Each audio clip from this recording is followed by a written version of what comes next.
All right, today's general warm-up. We're gonna throw on the song Black Betty, okay? Classic. And we are going to do, for the whole duration of the song, as soon as you press play, we are going to do jumping jacks. And then every time you hear Black Betty, you're going to do a burpee.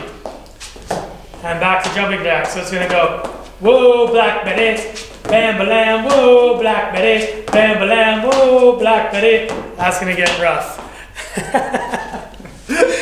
All right, so finishing Black Betty, grab your, where's the burpee? He was supposed to do a burpee. I said Black Betty. Okay, so after, not funny.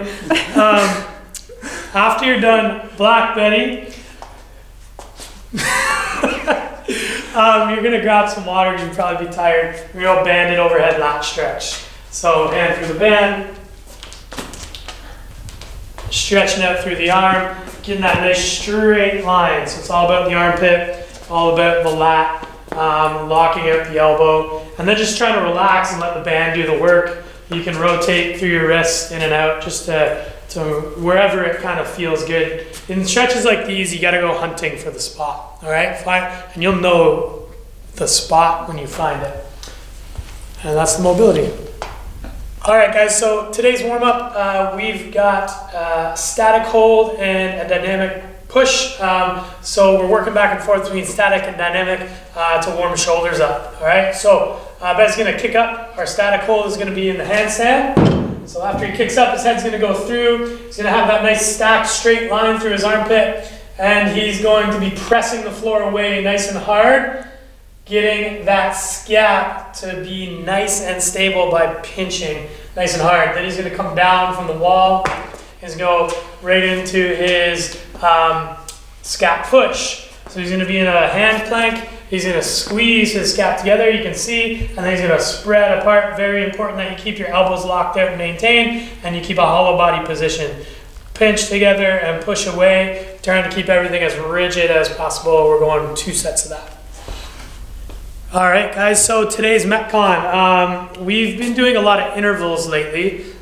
This week, though, our intervals look a little bit different. Today's intervals are long, slow endurance intervals. It's gonna be a long workout today, hence why we only have one part. But nonetheless, it still is intervals. So we just wanna sustain our efforts, take our rest, sip some water, and get back into it. It's gonna be a lot of work today, okay? So we've got a triplet, starting with a run, then we go to toe to bar, and then we have single arm dumbbell shouldered overhead, okay?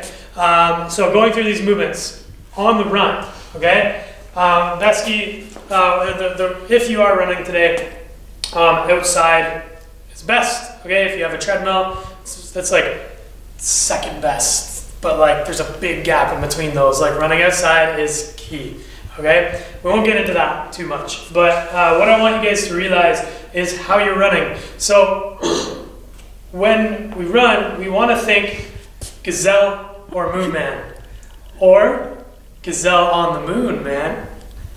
All right, so Vesky is going to, and honestly, when you're picturing a gazelle run, to get serious about this, when you're picturing a gazelle run, we want to spring off the floor, okay? So Vesky, show those like drive your toe through the floor and try to spring and spend as much time in the air as possible in a run shot.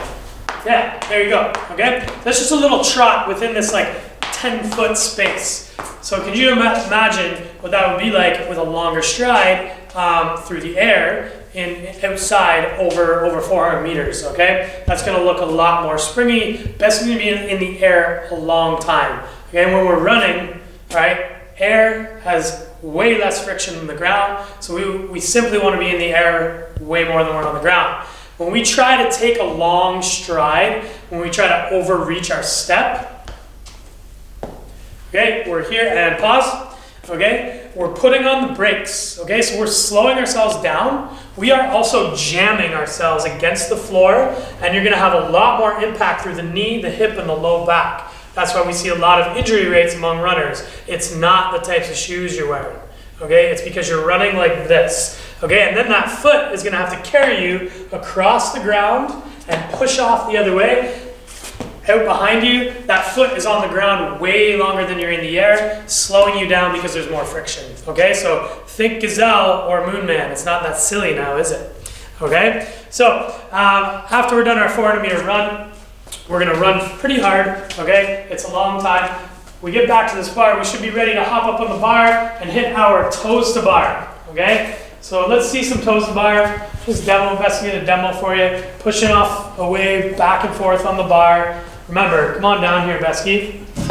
We have 120 reps of toes to bar to do today. Just thought I'd do the math for you. That's your point of performance. Understand that you have 120 reps, all right? Take your breaks, come down. Sure, you might do one set at 20, and that's fine if you can sustain it all the way through. That's like really good. But just know that if you do one set at 20 and by your last set you're doing threes, we missed the mark somewhere. Stay nice and long and sustainable reps on the total bar, okay? Then we get to our dumbbell. This one is kind of the fun part for me anyway. I like the odd object kind of unilateral stuff. So Bessie's going to dip and drive and lock this out overhead in a fully stood position however you can. So that's a push press, let's show a jerk. Okay, Besky does a good job of keeping his torso straight, okay? So what I want you guys to think about is when this gets heavy and you get tired, you're gonna have the temptation to lean away from the weight because our body naturally wants to avoid the load. Don't do that, okay? We don't wanna avoid the weight. We wanna stay stacked, torso straight, torso strong, using the floor into the weight as much as we can. Push press or jerk, whatever is more effective for you.